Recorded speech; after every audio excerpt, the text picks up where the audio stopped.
Assalamualaikum warahmatullahi taala wabarakatuh.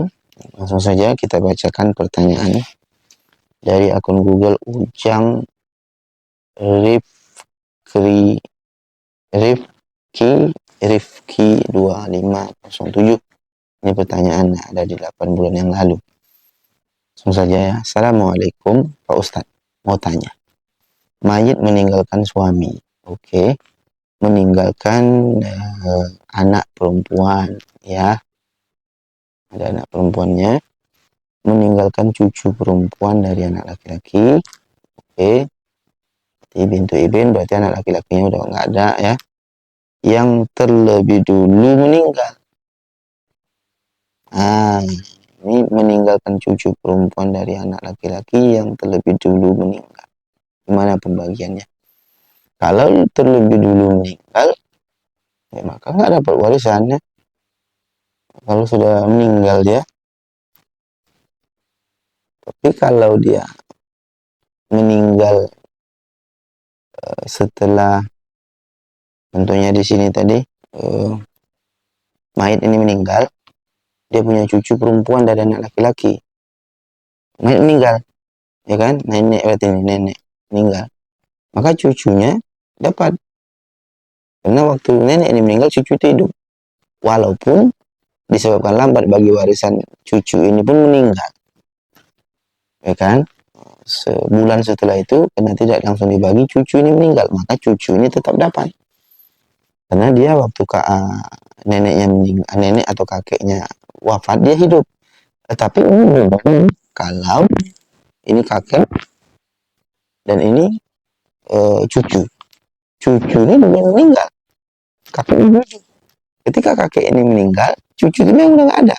Jadi itu hal yang berbeda. Maka dalam kasus ini, cucu perempuan dari anak laki-laki yang terlebih dulu meninggal dari kakek atau neneknya tidak disebutkan, maka berarti nenek ya, karena tadi mayat meninggalkan suami, maka cucu ini nggak bisa dapat, kan nggak ada. Lagi pun kita mau bagi bagi warisan kepada orang yang sudah mati, siapa yang ini kan? Kalau cerita orang sudah mati, dia semua banyak keluarga yang sudah mati juga, ya kan? Termasuk dia punya anak tadi, anak laki-laki yang sudah meninggal duluan, karena tidak disebutkan anak laki-laki, yang disebutkan adalah cucu perempuan dari anak laki-laki. Berarti anak laki-laki udah meninggal. Kalau meninggal, kalau kita hitung lagi, nanti semua yang meninggal pun minta bagian, ya kan? Coba kita mayat meninggalkan suami, oke, suaminya dapat 1/4 ini, ya kan? Kenapa? Karena ada anak, meninggalkan anak perempuan. Karena ada anak perempuan, suami 1/4. Anak meninggalkan anak perempuan,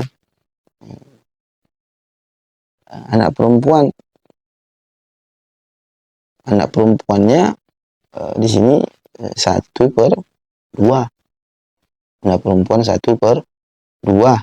Kemudian cucu perempuan tadi tidak dapat.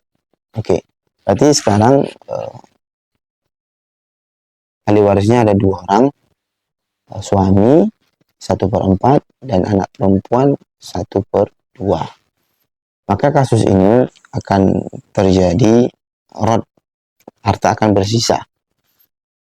Karena 1/4 tidak papan tulis pula ya. 1/4 suami dan anak 1/2. Maka asal masalah 4 bagi 4 1, 4 bagi 2 2. Maka 1 tambah 2 sama dengan 3. Maka harta akan berlebih. Kemudian suami setelah dia dapat, kita anggap hartanya tadi 400 juta kita anggap, maka suami dapat 1/4, dia dapat 100 juta. 1/4 dari 400 juta, ya kan? 1/4 dari 400 juta maka 100 juta. Maka suami dapat 100 juta, si anak mendapatkan 200 juta, separuh kan, 1/2. Kemudian ada sisa 100 juta. Siapa yang mengambil sisa? Ini pembahasan rod. Yang mengambil sisa adalah anak perempuan. Berarti anak perempuan dalam hal ini mendapatkan 300 juta. dan suami tadi hanya mendapatkan 100 juta. Itu saja ya. Ringkas, jelas, menurut saya jelas. Kalau kurang jelas ya diulang-ulang saja pelan-pelan insyaallah. Itu saja, mohon maaf atas segala kekurangan. Terima kasih atas segala perhatian. Jangan lupa like ya, share. Semoga bermanfaat. Assalamualaikum warahmatullahi taala.